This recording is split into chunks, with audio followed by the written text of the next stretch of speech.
ये कहानी एक पंडित जी की जो राजा के दरबार में पहुंचे। राजा ने उनसे 3 प्रश्न किए कि ईश्वर जो है कैसे दिखता है, कहां तक देखता है और करता क्या है।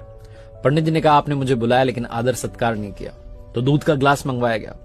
पंडित जी दूध के ग्लास में बार बार उंगली डाल करके दूध को बाहर निकाल करके देख रहे थे। राजा ने पूछा कर क्या रहे हो। पंडित जी ने कहा कि मैंने सुना है दूध में मक्खन होता है। राजा ने कहा ऐसे थोड़ा मिलेगा, दूध से दही बनाया जाता है, दही को मथा जाता है, फिर मक्खन मिलता है।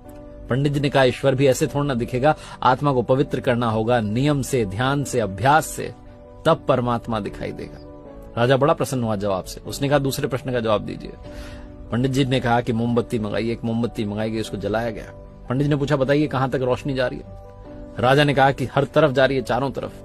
पंडित जी ने कहा बस यही, परमात्मा भी चारों तरफ देखता है, हमारे हर कर्म का हिसाब उसके पास है। फिर राजा ने कहा कि तीसरे प्रश्न का जवाब दीजिए, ईश्वर करता क्या है। पंडित जी ने कहा आप गुरु बनकर के पूछ रहे हैं कि शिष्य बनकर के। राजा ने कहा शिष्य बनकर के। तो पंडित जी ने कहा